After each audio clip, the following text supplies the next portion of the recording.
Hi, this is Jonathan. How you guys doing? Now, I spent quite some time thinking about this video, whether I should do it or not. But I thought about it yesterday night or this morning, when I was playing my guitar, my brand new guitar. And I think I should, bring up this topic just between you and me. We've been together for quite a long period of time. For some of you guys, you've been with me since the get-go. And I started the YouTube channel back in 2019, around late 2019. I want to discuss, just between friends, are we actually wasting money on the guitars that we buy?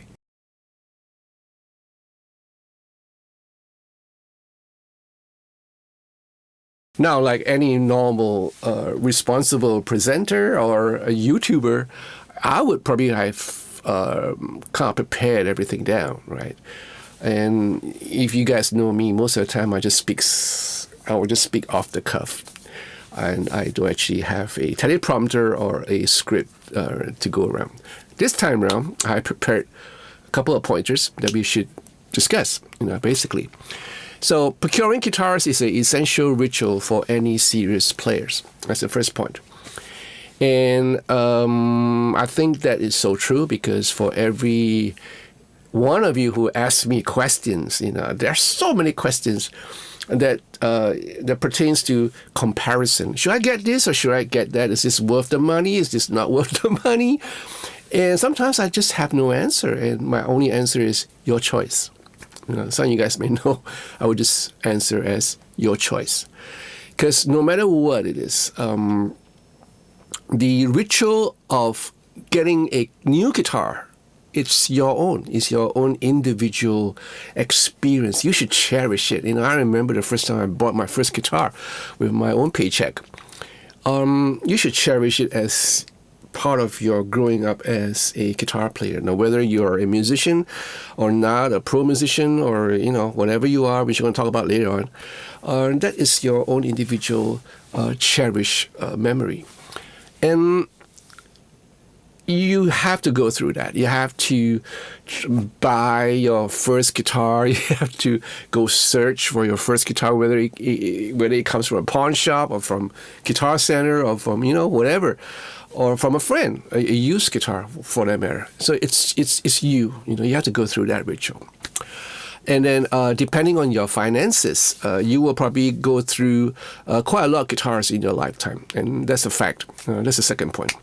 Depending on what you do, whether you come from a real rich family or you are just struggling every day, but you just want to play the guitar to ease your soul, you will have your own challenges. And being a guitar channel YouTuber, I would not want you to spend beyond your means. You guys look at me and going like, wow, Jonathan has the ideal life. He's playing through all these guitars. But man, I've been at it for a long time. I've been in this music industry for almost more than 40 years. I've made my living, raised my family and kids through music. So I'm in a different condition from you guys. Some of you guys might be struggling every day, but whatever it is, if you find the instrument that you like and that's the one for you, you either just save up, or for those rich people, you just sign it, whatever it is, whatever turns you on. You can just buy a whole lot of guitars if you want to. That's your life, right? Like what Bon Jovi says, that's my life. And if you have to save up, then by all means save up. Don't go borrowing money from anyone just to buy a guitar. Let it be something that you own, something that you work for. Right? And if you're a professional musician and you're a gigging guitar player like I was, I saved up. I sold my old guitars, which comes to the a point later on where we talk about how we should be selling our gears and stuff to procure new ones, right? So I did that. I sold a bunch of my old guitars in order to get a brand new spanking guitar, which I've been eyeing for a long time. But some of these guitars are really out of my reach because they are really expensive. Like I was aiming for a Les Paul Classic for the longest time back when I was 25. And back then, it wasn't that expensive as it is right now, right? But still, it's on the higher scale, and I couldn't afford it. I just couldn't afford it. So in the end, I worked, pardon my French, I worked my ass off. And, I started saving money and managed to get a Brian Moore, which back then was like really expensive. But sadly, it wasn't up to my expectation, and I didn't enjoy playing the guitar. After a while, after about a year and a half, I sold it away. So it's been an ongoing journey, and depending on your finances, you either have to save, sell stuff, never borrow money for anyone to get guitars, because that is not worth it. So I don't know which environment you are living in. In my culture, here in Singapore, yeah, we have to work our asses off, and we need to really be careful about what we spend, because Singapore is one of the most expensive city or country in the world. So day by day living is already quite a struggle for some of us. So I'm not going to go too far into that, because that will be another topic for another day.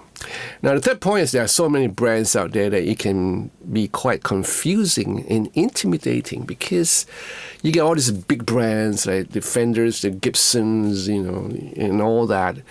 And you step into a music store, and you are bombarded with all these various type of guitars. You have the Tallys, you have the Strats, you have the 335s, you have the Les Pauls, you have the weird Explorer, you have whatever you have, Flying V's and all that. And I'm not even touching on acoustic guitar, because that's another topic again for another day. But you walk into your guitar store, you get all these things, and then you're going like, dude, which one should I get?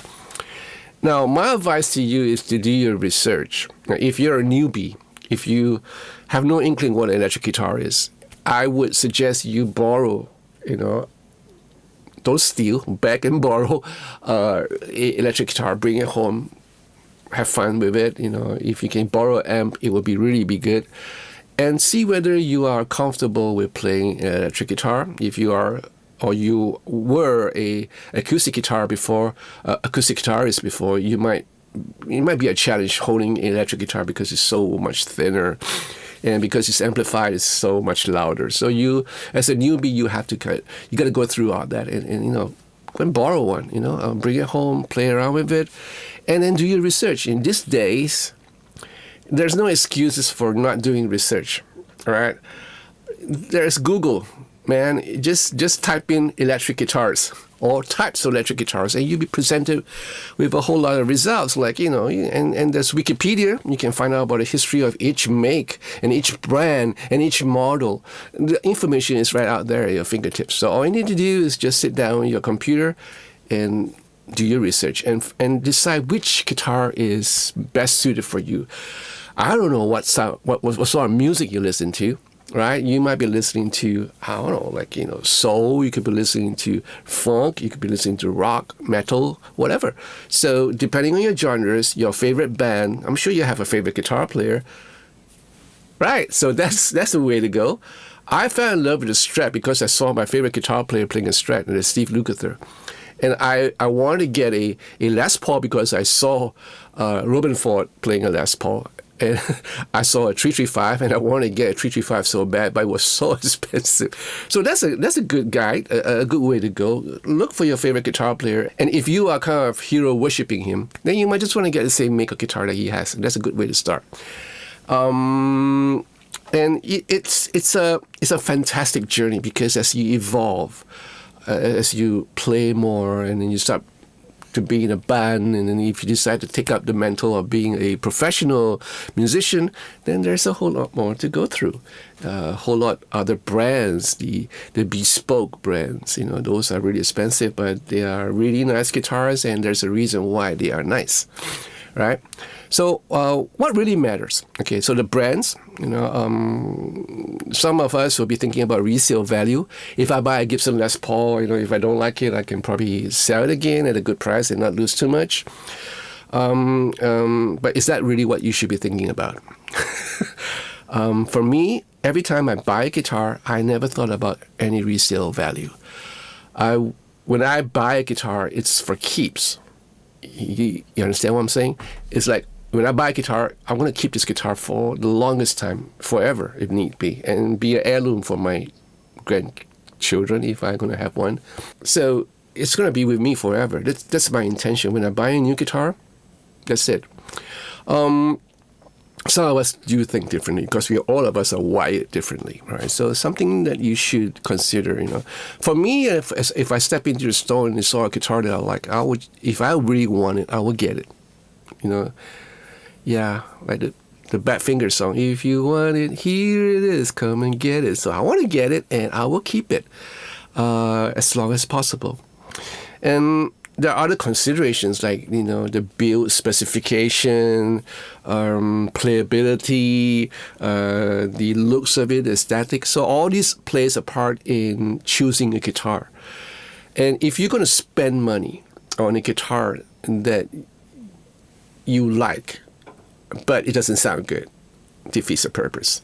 If you find a guitar that sounds great, but, you just don't want to pick it up because it looks really ugly, not good. And if you find a guitar that sounds good, looks good, but then when you start playing it, it's a chore because it's so hard to navigate through the fretboard, not good. So you have to consider all these points before you actually get a guitar. And if that guitar is going to be with you for a long time, that should be your frame of mind, actually. If it's going to be with you for like a couple of years, then you make sure that this guitar is the right one. And a lot of guitarists, including me, whether you're a newbie or someone who's really excited about getting a new guitar, we rush in. We always rush. We always anticipate, the guitar that we want. I'm just dying to get my hands on one. And we were so excited. We are ready to get our wallet out and our credit cards. But you know what? As a 65-year-old, as an old musician, I'm going to advise you this. I'm going to give you this advice. Take a deep breath and keep your wallet, keep your credit card, play it first. Play the guitar, doesn't matter, because if that shop or the establishment is interested in doing your business, he or she would not be rushing you.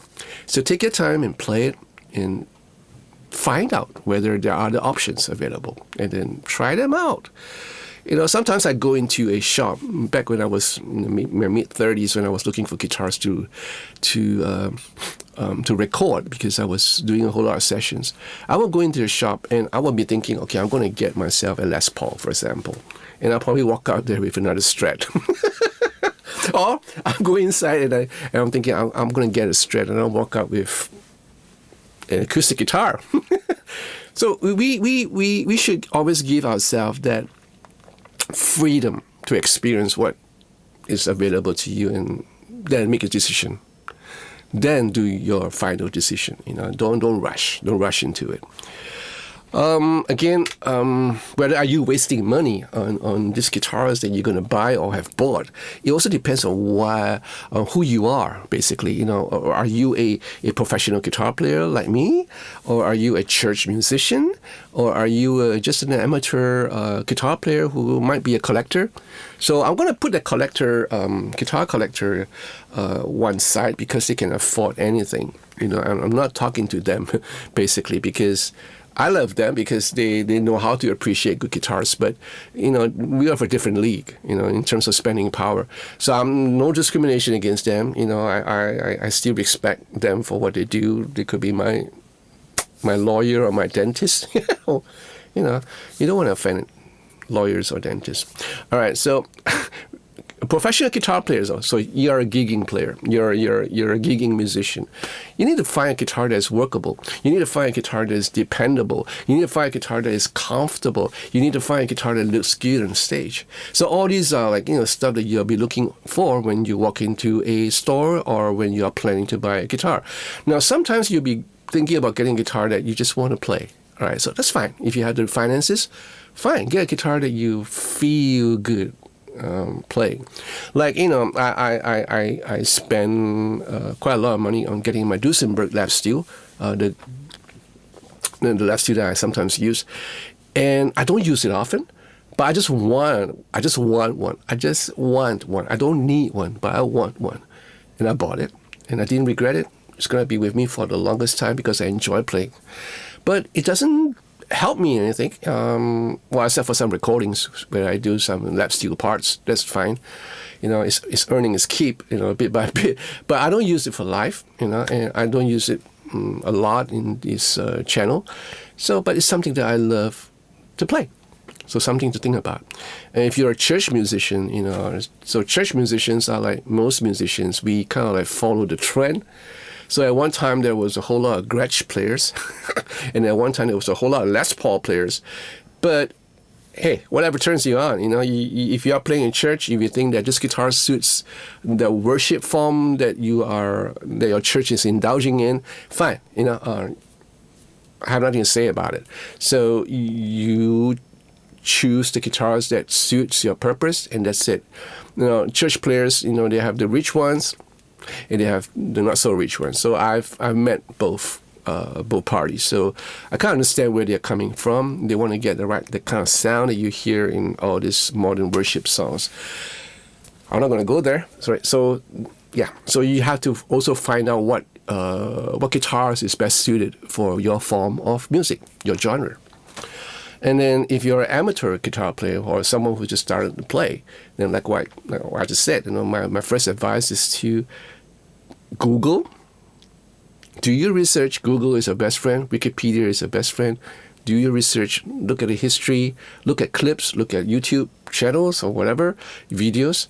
Borrow from a friend. And then you kind of have that opportunity and that space to make a legitimate and careful decision.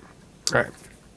So, in conclusion, I'm going to read what I wrote here. I think there's no getting over the fact that we will have to spend to experience something.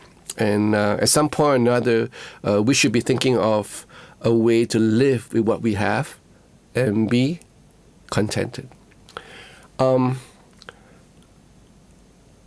Here I am talking to you about this, and look at this room, and the guitars that I have bought is an oxymoron because it's so contradicting. This year alone, I spent money on 2 new guitars. I bought my Fender Coma, right? No thanks to you guys. And I bought this, right? So you guys are wondering, okay, so I see John playing this recently in a couple of videos. This guitar is the first James Taylor I ordered 2 years ago from Japan. And it took that long to arrive. And during that 2 years period, I bought the USA Studio Elite. I got presented with a JTG from Rich Rankin, great fella, Thank you, Rich. And I bought a Japanese James Taylor, the one with the coated maple top. And 2 years, right? So it finally arrived about 3 days ago or 4 days ago. And Clement told me about this, so I brought it home and tried it out. I didn't think that I would like it because these are my own configuration, but I love it. I love the way it plays, the way it sounds. So yeah, so this is my second purchase this year, and I think that'll be the last. So is this guitar going to be with me temporarily, or it's going to be with me for the longest? It's going to be with me until the day I go. All the Taylor guitars are going to be with me, right? For the longest time. God knows how long. So, I am a YouTuber, right? I'm an influencer. So I'm not going to influence you on just randomly buying guitars. I'm not that kind of person. Choose wisely, choose carefully, take your time to do your research. I've sold a whole lot of guitars to get these 2 new purchases this year because number one, I don't have the space. And number 2, it will help with my finances because even though I'm a working musician, I'm a touring musician, but, I still need to be prudent. That's part of my nature, Dude, I raised up 3 kids and 3 dogs, a wife. I used to have a car. So I had to be prudent back then, and old habits die hard. But I'm not like really frugal, like, I'm not Mr. Scrooge, So at this point of time where I'm 65 years old, going to be 65 soon, I just thought that, whatever joy that I can derive from buying new stuff, especially guitars, instruments, if it brings me joy, so be it. I'd rather have that joy in my life. Back then, I was always thinking about getting a new instrument. It has to be for a purpose. It has to be for a gig or for a session or for work or for whatever, These days, I would buy it for that purpose too, for work and for all the things I'm going to do, as well as for enjoyment. So if I derive joy from this instrument, then I'm going to have a great time performing on stage with it. And I'm going to have a great time playing it on a recording session. See, get my drift, right? So it depends on your age group. So I might be speaking to a 24-year-old guy who's just starting out, or I could be talking to, some of you guys are like, late 50s or early 40s, and you guys are like professional musicians. So all different age group, and yeah, you get there. Yeah, you're gonna experience some of the things that I experienced when you go to a shop or when you're thinking about buying online. Yeah.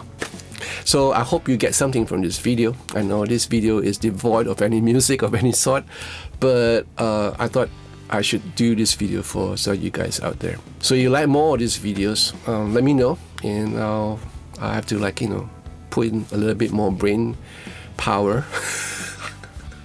and utilize some of my brain juices to come up with some more contents that are like this. So if you like this video, give me a thumbs up, subscribe to this channel, press that bell for notification of future videos that follow, and be part of Patreon to support this channel. And if you want to buy me a cup of coffee, feel free to go ahead and press that thanks button next to the download. I would be so appreciative of that, right? So again, I hope you enjoyed this video, and I'll see you the next time. Take care, brothers and sisters. Ciao.